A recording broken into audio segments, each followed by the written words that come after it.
अस्सलाम वालेकुम दोस्तों, उम्मीद करता हूँ आप सब खैरियत से होंगे और अपनी लाइफ बहुत अच्छे तरीके से एंजॉय करेंगे। तो दोस्तों मेरे साथ मौजूद हैं हमारे तनवीर अफरोज भाई। तो तनवीर अफरोज भाई से जानेंगे हम गुलाम हैदर भाई के जो वीज़ा के हवाले से क्या अपडेट है और गुलाम हैदर भाई कब तक भारत जा रहे हैं और आगे केस के जो भी मामला हैं वो हम तनवीर भाई से जानेंगे। अस्सलाम वालेकुम दोस्तों, एक मरतबा फिर हाजिर है वकास भाई के चैनल पे। दोस्तों गुलाम हैदर भाई के हवाले से कुछ इतलात ये आ रही हैं और हम लोगों ने वीडियोस भी देखी हैं यूट्यूब के ऊपर कि हैदर भाई को वीज़ा मिल चुका है और कुछ हमारे यूट्यूबर्स हैं हिंदुस्तान से भी पाकिस्तान से, वो ये कह रहे हैं कि उनको वीज़ा अभी नहीं दिया गया। तो दोस्तों एक बात आप यहाँ से अंदाज़ा लगा लीजिए, हमारे पास कुछ इन्फॉर्मेशन होगी लेकिन हम मोमिन साहब की इजाज़त के बगैर यहाँ पे कभी भी डिस्क्लोज नहीं करेंगे।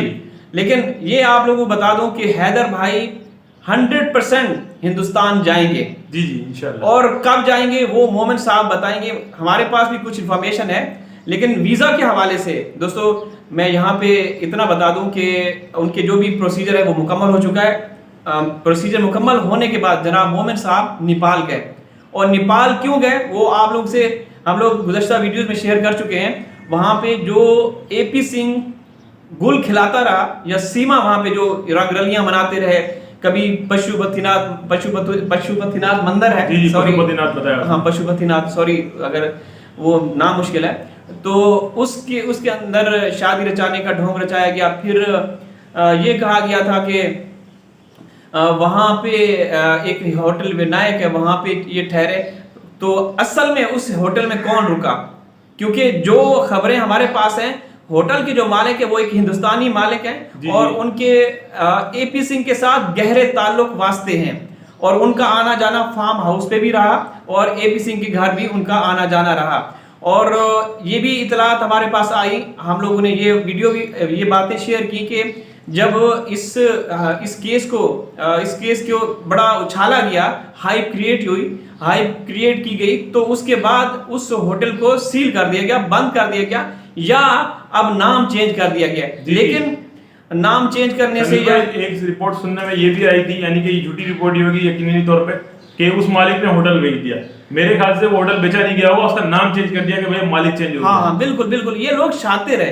एपी सिंह इंतहाई मकार, अयार और अयाश इंसान है, तो वो हर हरबा आजमाएगा, ये मैं दावे के साथ कह सकता हूं। अभी आप लोगों के सामने रिपोर्ट्स आएंगी, बहुत सारी ऐसी खबरें नेपाल से आएंगी, मोमिन साहब आप लोगों के साथ शेयर करेंगे कि रिसीव करने वाला जो हम लोग ये कहते आ रहे थे, या आप लोगों ने भी सुना होगा हिंदुस्तान की मेन स्ट्रीम चैनल के ऊपर भी ये जिक्र किया गया कि पहली दफा जब मार्च के महीने में सीमा गई वहां पे पहुंची थी तो लप्पू गया था रिसीव करने के लिए। लेकिन ऐसा नहीं, सच ये एपी सिंह जो कि बदनामे जमाना एक गैंगस्टर, एक डॉन, एक बदमाश किस्म का वकील है। वकील इसको कहना लफ्ज वकील की भी तौहीन है, बल्कि वो जलील है। तो दोस्तों ये बात आप लोगों के सामने आएगी कि जो सीमा भगोड़ी है, जो सीमा बदकिरदार, जिसका चरित्र दागदार है, उसको रिसीव करने के लिए एपी सिंह ही पहुंचा और एयरपोर्ट से बाहर जब इसने पहला कदम रखा तो ये बुढ़ा झुक के उसके पांव चाटे और उसको सलाम किया। ठीक है, फिर उसको होटल में लेके गया, विनायक होटल में, जो कि इसके दोस्त का, इसके लंगोटिया यार का होटल है, और लप्पू को बोला जा 10 रुपए की दही लेके आ। तनवीर भाई इस पूरे मामले के अंदर फिर लप्पू कहां पर है? लप्पू तो भाई लप्पू बिल्कुल कुछ भी नहीं है, लप्पू कुछ भी नहीं है। ये एक करैक्टर है, एक आप कह सकते हैं एक किरदार रखा गया, जिस तरीके से मोमिन साहब ने भी कई दफा कहा कि ऐसा करैक्टर सिलेक्ट किया गया जिसको लोग देखें आते ही उसको इस तरह के नाम दिए। सीमा के मिजाज, सीमा का यहाँ पे चाल चलन, उसके हवाले से वो सारी चीजें हम लोगों ने शेयर की कि वो कैसे कैसे लोगों को फंसाया करती थी, उनको अपने झांसे में लिया करती थी। लेकिन उनमें अगर उन चीजों को देखा जाए तो सचिन तो किसी भी तरह से वो नहीं आ सकते। जी। सचिन एक तो कंगला, जेब खाली, और दूसरी बात कि ना उसको बोलने का बोलना आता नहीं उसको, तो किस तरीके से वो हो जा सकती है? तो वो तो बिल्कुल जीरो है। अभी खैर वो उसके यहाँ उसने शरण ली हुई है इसके लप्पू के घर में, तो उसको वो पैसा थोड़ा सा मुझे तो ऐसा लगता है कि जो एपी सिंह ने सिर्फ सचिन को मोहरा बनाया हुआ है, मोहरा बनाया, सारा काम जो है खुद जो है ना, पैसा भी खुद वसूल कर रहा है और जो अयाशियां भी खुद वसूल कर रहा है। सचिन को सिर्फ और सिर्फ मोहरा बनाया हुआ है गर्दन दबाने के लिए। जी गर्दन दबाने के लिए और पांव दबाने के लिए और पता नहीं क्या क्या। बहरहाल गुलाम हैदर भाई दोस्तों, यहाँ से हम लोग आप लोगों से वादा कर रहे हैं, जो हम वादा करते हैं करके दिखाते हैं। हमारे चैनल पे देखिए, पहले भी कई शख्सियात हिंदुस्तान से आए, वाघा बॉर्डर पे हम लोगों ने उनको वेलकम किया। अब पाकिस्तान से एक व्यक्ति जो कि इंतहाई ईमानदार, इंतहाई सीधा साधा, नेक दिल इंसान है, खाली हाथ जा रहा है यहाँ से अपना हक लेने के लिए भारत, तो हम लोग उनको विदा करेंगे वाघा बॉर्डर पे, जहां कराची से जहां से भी। और इंशाल्लाह आगे फिर आप लोगों की जिम्मेदारी है कि आप उनको वेलकम करेंगे, आप उनका तहे दिल से स्वागत करेंगे। लेकिन ये बताता चलूं दोस्तों, एक बात जहां पे मैं अर्ज करता चलूं, अब हैदर भाई को हिंदुस्तान की सरकार ने नहीं बुलाया, हैदर भाई को हिंदुस्तान की अदालतों ने तलब किया है, और अब अदालतों का जो ऑर्डर है उस हिसाब से वहां के मुतल्लिका इदारों के ऊपर वाजिब है कि उनको वीजा जारी किया जाए। बिल्कुल। तो वो वीजा हर हवाले से जारी करेंगी, क्योंकि अदालतों का ऑर्डर तो कोई वो नहीं कर सकता, ये तो तौहीन अदालत होगी।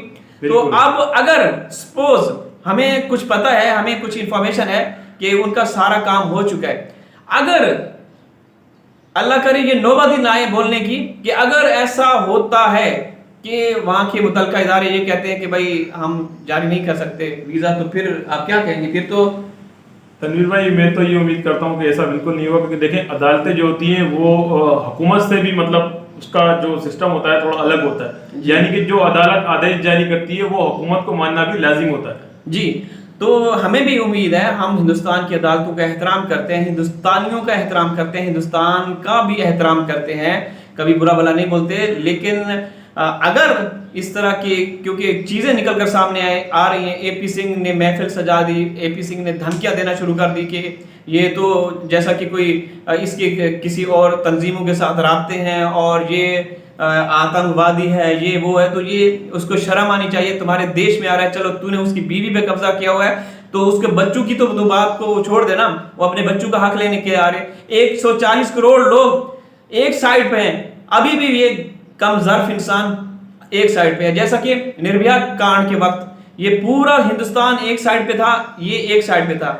अभी भी एक भोले भाले इंसान को, एक ईमानदार इंसान को, जो कि आप लोगों का मेहमान है, हिंदुस्तानियों का मेहमान आ रहा है, उसको धमकियां दे रहा है। कभी कोई अगर देखें वकास भाई, अगर ये इसका दिल, इनका ये सच्चे लोग होते ना, तो ये बच्चों की बात करते, चलो ठीक है बाप आ रहा है, बच्चे उनके हवाले कर दिए जाएंगे, सीमा से जो काम लेना है आप लो, तो ये तो बात करते ना।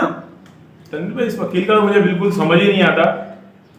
कभी ये मोमिन मलिक सर को, अहमद फराज सर को, प्लस गुलाम हैदर को कहता है कि आतंकवादी हैं, ये आतंकवादी लोगों से मिले हुए। कभी ये कहता है कि मैंने पाकिस्तान सरकार से हमारी बात हो गई है, वो गुलाम हैदर के खिलाफ खुद कानूनी कार्रवाई करेंगे। कभी ये घुटने टेकता नजर आता है तनवीर भाई, कभी ये जो है फिर भरमबाजी करता नजर आता है, गुलाम हैदर आएगा तो उसको फिर वो कहता है कि कभी ये भी कहता है कि पाकिस्तान में भूख मरी है, वहां पे आटा महंगा है, पाकिस्तान में पाकिस्तानियों के पास खाने के लिए कुछ है नहीं, और कभी ये कहता है कि पाकिस्तान से फंडिंग आ रही है। अरे एक बात पे तो कायम रहे, कोई एक बात पे तो कायम रहे, शर्म कर। उम्र के इस हिस्से में एक टांग तुम्हारी कब्र में है और एक टांग तुम्हारी इस दुनिया में है, तो शर्म कर। कोई मतलब इस उम्र में लोग, वकास भाई, लोगों को, नई पीढ़ी को, उनको भाई इस उम्र में आके तो एक कहावत है कि भेड़िया भी जो होता है ना वो भी तौबा कर लेता है। भेड़िया ये तो मेरे ख्याल से भेड़िया से भी ज्यादा बदतर आदमी है, जो इस उम्र के हिस्से में पहुंच के भी हराम पाइयों में लगा हुआ, हराम खोरियों में लगा हुआ है। बिल्कुल बिल्कुल। देखें, वो तू जाने और सीमा के काम जाने, उसको छोड़ दे, तू बच्चों की बात कर। तुम्हें क्या पड़ी है? तुम्हें आप वकास भाई ये अगर वोटिंग करा लेना, मैं कहता हूं कि 98%, 99 बल्कि 98% लोग इसके खिलाफ होंगे। बिल्कुल इसके खिलाफ। 2% जो चाटू चपाटू, जो इसका तलवा चाटने वाले या इसके चेले हैं, वो शायद हो सकते हैं। तनवीर भाई, इसका अंदाजा आप सीमा की लाइफ से ही लगा लीजिए। टोटल 14 से 15 लोग हैं, वो ही कमेंट कर रहे होते हैं सीमा भाभी फलाना डिमगाड़ा, बाकी तमाम लोग, भारत के लोग इसको बुरा भला ही कह रहे हैं। इससे 98% लोग पूरे भारत के, चाहे वो हिंदू हो, मुस्लिम हो, सिख हो, इससे समझने परेशान है।